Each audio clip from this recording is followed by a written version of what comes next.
Bismillahirrahmanirrahim. Bon, aujourd'hui, je souhaite à tout le monde qu'il soit en bonne santé afin qu'il puisse suivre les cours à distance. Alors, on va voir aujourd'hui une nouvelle leçon qui, sous le titre, les lois des nœuds. Alors, la loi des nœuds contient assez de règles afin de comprendre mieux cette leçon. Alors, je vais aller maintenant à une situation problème. On a l'habitude de brancher pas mal d'appareils sur une seule prise de courant. Alors le problème est là-dessus. Alors, lorsqu'on ajoute des appareils électriques sur une même prise de courant, alors on constate qu'il y a un échauffement des fils qui peut mener bien sûr à un incendie. Bien sûr, la question qui se pose, comment explique-t-on cet échauffement qui mène à l'incendie? Voilà le problème qui se pose tout le temps, et on fait chez nous à la maison ou ailleurs. Alors, on va essayer de dissiper ce problème-là en allant comprendre ce qui suit. Alors, pour cela, on va voir à grand 1 les lois de l'intensité de courant. Alors, la loi des intensités de courant, premièrement, petit 1, l'intensité de courant dans un circuit en série. Alors, on avait vu dans les leçons précédentes ce qu'on appelle les lampes branchées en série. Alors, je vais faire un petit rappel là. Vous voyez là, si j'ai pris un circuit électrique simple, voilà, vous avez une lampe ici qui constitue ce circuit. Voilà la lampe L1. Alors, si j'ai ajouté une deuxième lampe en série avec la première, alors le courant électrique là, alors ces lampes-là forment une seule boucle avec le générateur ou la pile. Le courant, bien sûr, quitte la pile de pôle positif vers le pôle négatif. Le pôle négatif, voilà, j'ai représenté ici le montage en série de deux lampes. Voilà, et on va avoir, lorsqu'on a envie de mesurer l'intensité de courant, on doit utiliser un ampèremètre pour mesurer l'intensité de courant dans ce circuit. La question qui se pose, où on va placer l'ampèremètre pour mesurer l'intensité de courant? Alors, dans ce cas-là, on va voir une petite expérience là. On réalise cette expérience dessus, de telle façon à ce qu'il est composé de deux ampèremètres comme vous voyez ici, là devant vous, un générateur, voilà, qu'on utilise au labo, deux lampes, une lampe, je vais utiliser une seule lampe et ça suffit. Les fils de connexion, les voici là, qui vont fermer le circuit électrique.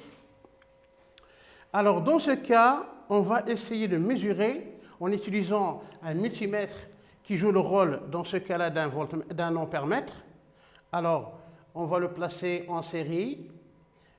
Les deux ampèremètres vont être placés en série de telle façon à ce que tous les dipôles dans ce circuit forment une seule boucle. Voilà. Si j'ai essayé de voir le schéma, c'est-à-dire j'ai formé une seule boucle. Alors on dit que tous les dipôles ici, dans ce circuit, sont branchés en série. Maintenant, lorsque le circuit est fermé, alors l'ampèremètre indique une valeur ici de 94,9 milliampères et ainsi celui-là indique 95 milliampères.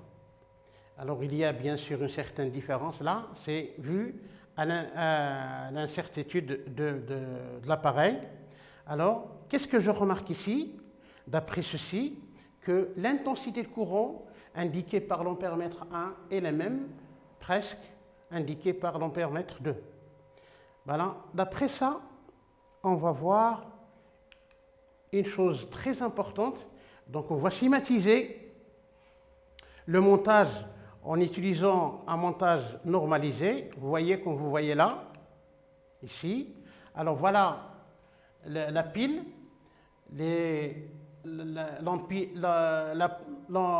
L1, l'ampèremètre A1 et l'ampèremètre A2. Lorsqu'on essaie de voir les valeurs données par ces ampèremètres-là, bon, ces valeurs sont égales. Alors I1 est égal à I2. Voilà. Ici, l'observation, bien sûr, je l'ai eue, donc les deux ampèremètres indiquent la même valeur. On écrit que I1 est égal à I2, dans ce cas-là, est égal à 0,949 ampères. Voilà. Alors, qu'est-ce qu'on peut déduire d'après cette expérience? On en déduit que là où on place l'ampèremètre, dans un montage en série, il va indiquer la même valeur. Donc, il n'est pas nécessaire d'utiliser beaucoup ou plusieurs ampèremètres pour mesurer l'intensité de courant dans un circuit branché en série. Voilà, donc on va donner ici une certaine conclusion. Alors, c'est la conclusion. Qu'est-ce qui dit cette conclusion-là?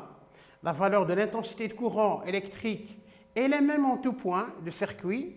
Si vous avez pris ici ce circuit-là, alors vous voyez que là où je place l'ampèremètre, vraiment, il va indiquer la même intensité. Voilà. La conclusion s'est dit, donc, de telle façon à ce que les dipôles soient branchés en série. On dit que dans un circuit en série, alors, dans un circuit en série, alors ce qu'on appelle ici l'unicité de l'intensité. Ça veut dire quoi? La loi de l'unicité de la tension, c'est-à-dire que l'intensité est la même en tout point de ce circuit branché en série. Je répète là ici, la loi de l'unicité de l'intensité, là où on l'applique dans un circuit branché en série où on veut déterminer ou mesurer l'intensité de courant. C'est ce qu'on appelle la loi de l'unicité de la tension, c'est-à-dire l'intensité de courant est unique en tout point de ce circuit. On va y aller au petit D, la remarque. Dans un circuit en série, l'intensité de courant électrique est la même en tout point, comme j'ai dit auparavant. Cette loi est valable dans tous les circuits en série. Alors, l'unicité, j'insiste là, l'unicité est réservée aux circuits en série, ainsi que dans les branches en série. On peut trouver, par exemple, des lampes ou des dipôles branchés en dérivation, mais il y a des branches où les éléments ou les dipôles sont branchés en série. Dans ce cas-là, si on place l'ampèremètre, alors dans ces branches-là où les éléments ou les dipôles sont branchés en série, donc l'intensité est la même qui parcourt tous les dipôles qui constituent cette branche en série. Voilà. Alors ici, d'après cette loi, tous les dipôles d'un circuit en série sont parcourus par un même courant, par un courant de même intensité. Pour connaître l'intensité dans un circuit en série, il suffit là de réaliser une seule mesure, c'est-à-dire d'utiliser un seul ampèremètre au lieu d'utiliser plusieurs ampèremètres. Ici, je passe à un exemple ici pour différencier. Alors, pour dire une chose très importante ici, l'intensité dépend du nombre de récepteurs. Vous voyez ici la figure 1 et la figure 2. Vous avez ici plusieurs dipôles ici placés ou branchés, montés en série. Alors, l'intensité I1, on la mesure avec l'ampèremètre, alors qu'il y a ici à peu près 5 dipôles, alors que la figure 2, on n'en a que 4. Alors, la question qui se pose, est-ce que l'intensité I1 qui circule dans la figure 1 est la même que l'intensité qui circule dans la figure 2? Alors, ce n'est pas tout à fait la même, c'est-à-dire c'est pour cette raison on dit l'intensité dépend du nombre de récepteurs dans les circuits en série. Il diminue lorsque le nombre de récepteurs augmente. Ici, là, on dit que l'intensité I3 là soit plus grande que l'intensité dans I2, I1 dans la figure 1. Parce que le nombre de récepteurs dans cette figure est supérieur au nombre de récepteurs dans la figure 2. Voilà.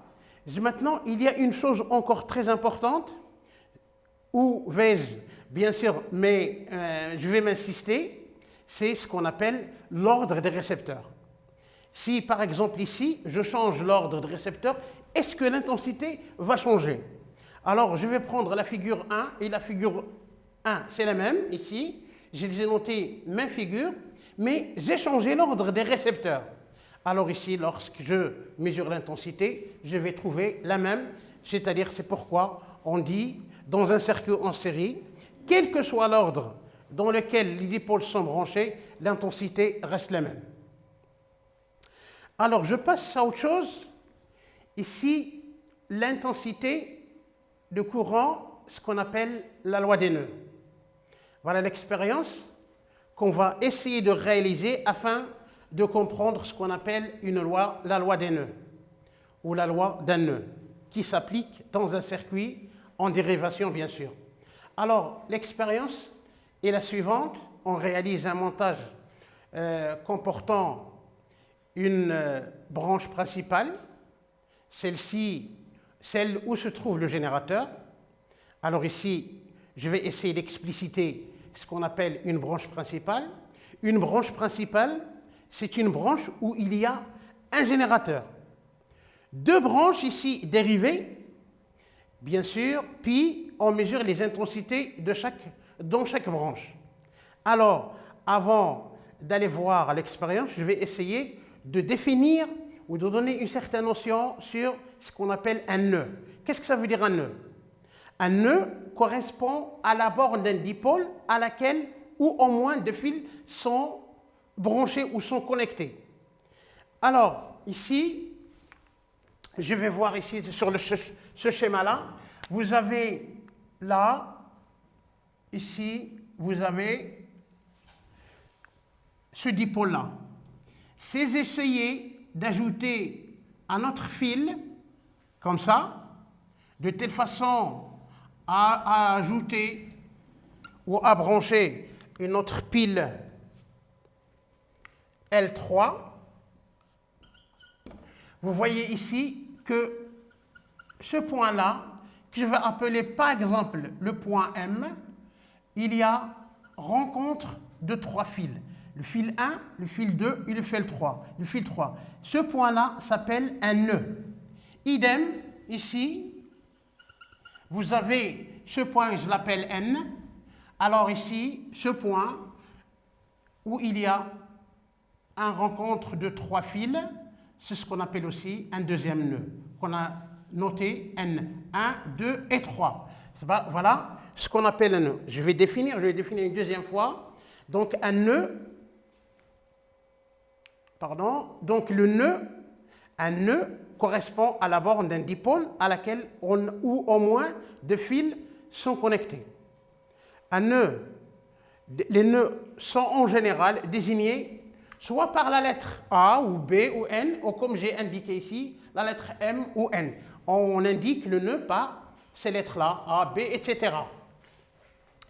Ils ne sont pas représentés que dans les circuits en dérivation. C'est-à-dire, j'explicite ça. Donc, on ne peut trouver les nœuds que dans les circuits en dérivation. Mais en série, ça, bien sûr, ça n'existe pas, puisqu'il se forme une seule boucle. Alors, je vais maintenant donner une notion aussi d'une telle branche. Une branche, c'est quoi? Une branche, c'est une portion de circuit électrique située entre deux nœuds consécutifs. Alors ici, j'explique là. Vous avez là, ici, un nœud, un premier nœud et un deuxième. Qu'est-ce que ça veut dire une branche?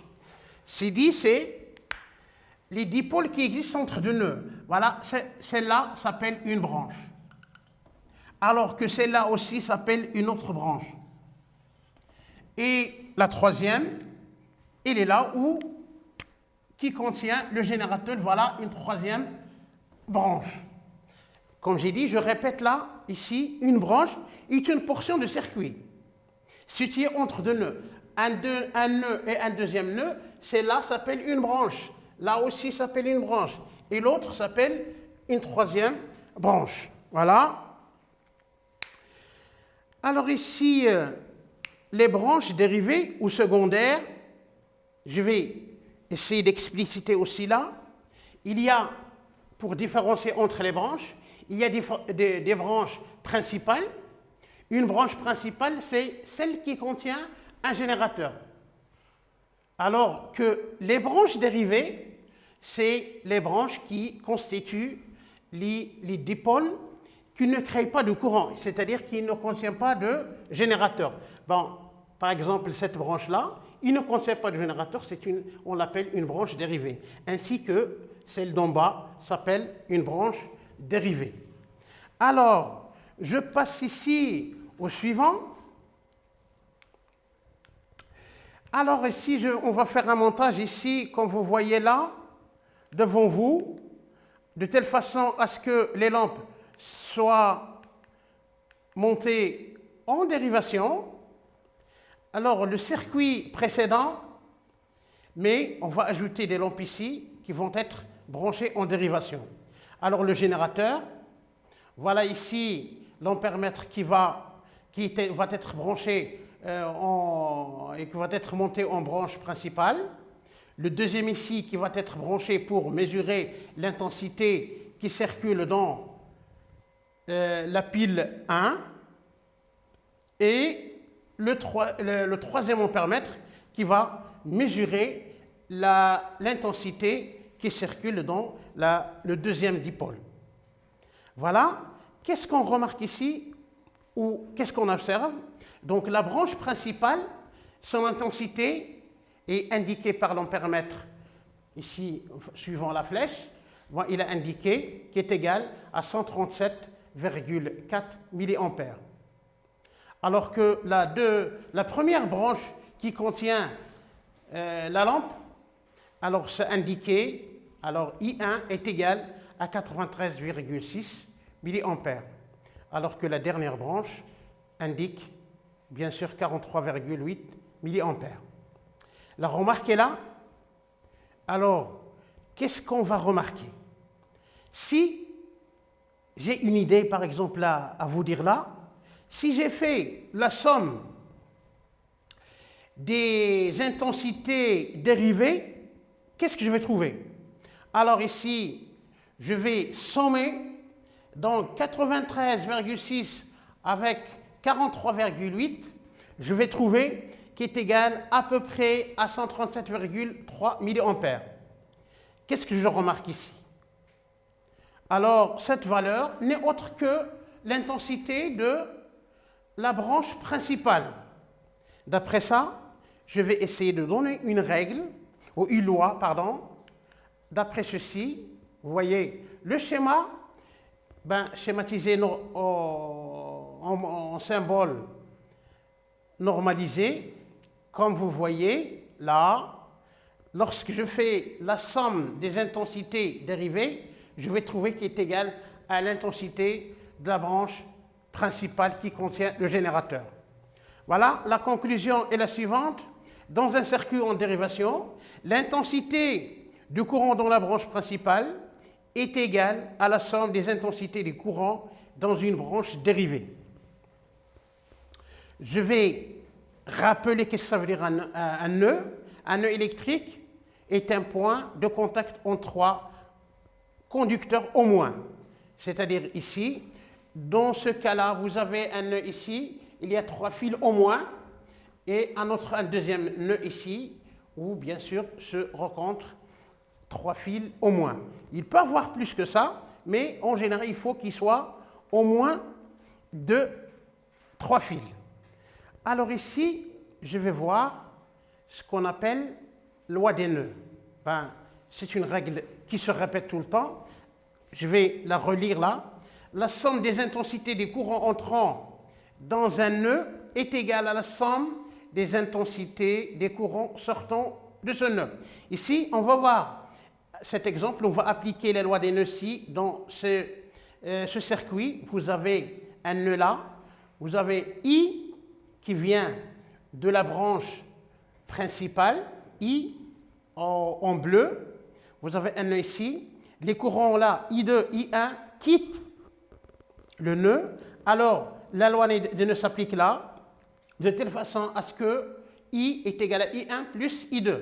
D'après cette loi, donc la somme des courants entrants, parce que I entre et aller vers le nœud, et les autres quittent le nœud. Alors, la loi est ainsi, I est égal à I1 plus I2. Je reviens à vous dire là quelques exemples des branches. Voilà la branche principale où il y a le générateur. C'est là entre A et B où il y a L1, c'est une branche dérivée, ainsi que la branche B, CD, et ici où il y a le moteur. Ce sont des branches dérivées, alors celle qui contient le générateur s'appelle une branche principale. Remarque, dans un circuit en dérivation, plus qu'on ajoute, ici, une chose très importante, je répète, dans un circuit en dérivation, plus qu'on ajoute de branches dérivées, plus l'intensité de courant qui traverse la branche principale augmente. Je m'explique. Alors ici, c'est par hasard, j'ai enlevé les deux, donc L1 et L2. Ici, donc l'intensité est la même. Mais lorsque j'ajoute des dérivés, c'est-à-dire des circuits en dérivation avec la lampe L1, donc l'intensité de courant ici va augmenter, ce qui mène à un échauffement ou un surchauffage des fils, ce qui mène à une détérioration soit de l'appareil ou il peut créer un incendie. C'est pour expliquer la situation problème précédemment. Alors ici, exercice d'application. Si vous avez alors l'attention de me suivre. Alors ici, exemple, la relation entre les intensités dans un nœud s'écrit. Alors, je répète afin que vous puissiez voir le cas. Ici, voilà un point où se rencontrent les fils, 4 fils, ça s'appelle là un nœud. Alors, en appliquant ici la loi des nœuds, vous avez les intensités qui entrent vers le nœud est égale à la somme des intensités qui sortent de nœud. Alors, c'est pour cette raison-là, on applique cette loi. Vous avez I2 et I3 qui entrent vers le nœud. Alors, c'est pour cette raison-là, on avait écrit I1 plus I3 est égal, vous voyez là sur le schéma, I4 quitte le nœud et I1 quitte, alors est égal à I1 plus I4. Voilà ce qu'on appelle ici la loi des nœuds ou de nœuds. Alors, évaluation, si vous avez envie de savoir un peu, de dissiper ce qu'on appelle des ambiguïtés, si ça existe, dans le montage suivant, l'ampèremètre A2 et A3 indiquent successivement donc 0,18 ampères I et 0,28. Alors la valeur qui correspond à A2, c'est 0,18 et celle qui correspond à A3 est 0,28 ampères. Quelle est l'intensité indiquée par A1? Alors, ici, je vais essayer de faire cette application-là au tableau. Voilà.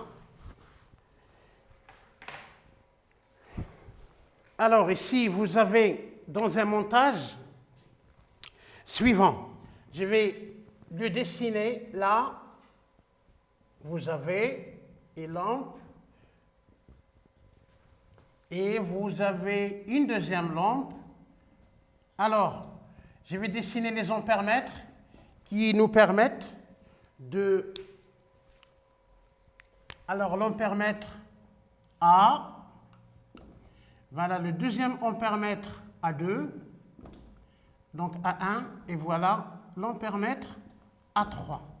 Voilà, vous avez un nœud ici que je vais appeler A et un deuxième nœud que je vais appeler B.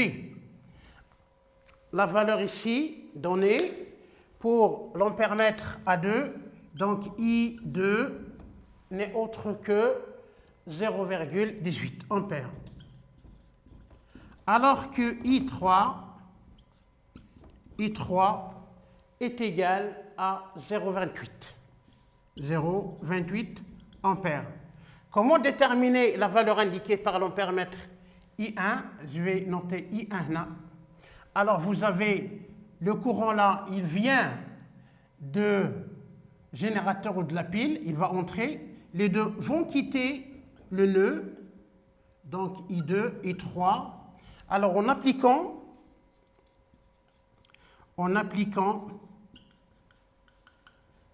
la loi des nœuds, d'un nœud,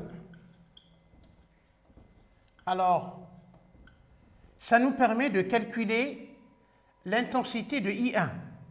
Alors ici, on a dit que selon la loi des nœuds, la somme des intensités de courant qui entrent est égale à la somme des intensités qui sortent.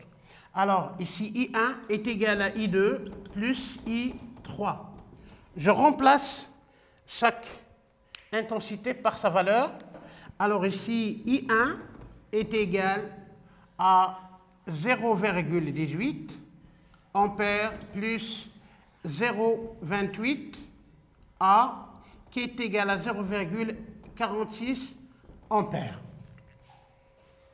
Avec ça, notre leçon s'achève. Pour cette séance, je vous souhaite bonne chance et à bientôt.